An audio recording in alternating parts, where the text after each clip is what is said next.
অস্তাচলে রাহুল অরুণোদয় বন্দ্যোপাধ্যায়। ফ্যাকাশে ধুলোমাখা গোধূলিতে কেওড়াতলা শ্মশানে লীন হল ৪৩ বছরের এক তরতাজা যুবকের দেহ।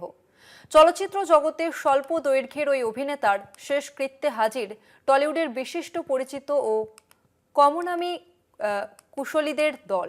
সকলের চোখে জল, মনের ভাষা যেন নীরব সান্ত্বনা।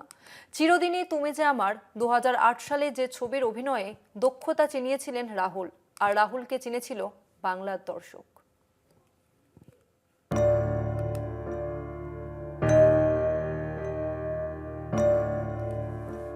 রবিবার দিনভর সমাজ মাধ্যম খুললেই ভেসে উঠেছে রাহুল অরুণোদয় বন্দ্যোপাধ্যায়ের সাদা কালো ছবি।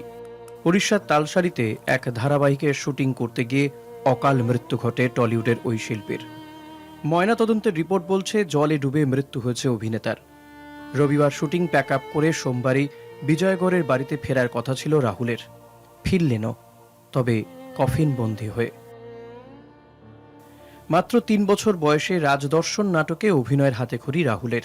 সেই থিয়েটার জার্নিতে ৪০০রও বেশি নাটকে অভিনয়ের পাশাপাশি ১৯৯৫ সালে প্রথম বড় পর্দার ছবি প্রবাল রঙের আলো, ২০০০-এ মিঠুন চক্রবর্তী ও দেবশ্রী রায় অভিনীত চাকা ছবির ফটিক চরিত্রে অভিনেতা হিসেবে নিজের জাত চেনান রাহুল।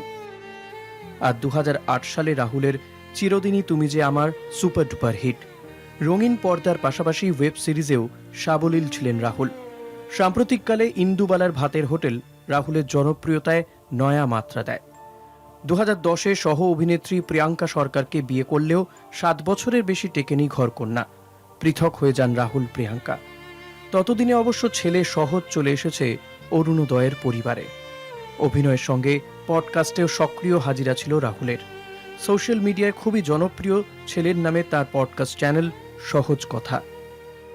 সোমবার দুপুরের পরে সববাহী শকটে চাপিয়ে অভিনেতার দেহ নিয়ে রওনা হন প্রতিবেশী, বন্ধুবান্ধব ও শিল্পী সতীর্থরা। নিজেকে বামপন্থী দাবি করতেন রাহুল। সহজ কথায় জোরালো সওয়ালও করতেন বামপন্থার পক্ষে। রাহুলের সেই আদর্শকে সম্মান জানাতে এই দিনের শেষ যাত্রায়ও ছিল লাল পতাকার উপস্থিতি। চেনা অচেনা মানুষের ছড়াছড়ি সর্বত্র। অভিনেতাকে শেষ বিদায় জানাতে রাহুলের বাড়ি ও কেওড়াতলা শ্মশানে হাজির ছিলেন টলিউডের নানা বিভাগের সহকর্মীরা।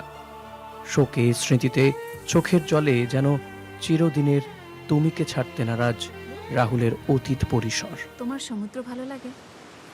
সমুদ্র খুব ভালো লাগে, কিন্তু খুব বড়। ওর সামনে নিজেকে খুব ছোট লাগে। কলকাতা টিভি।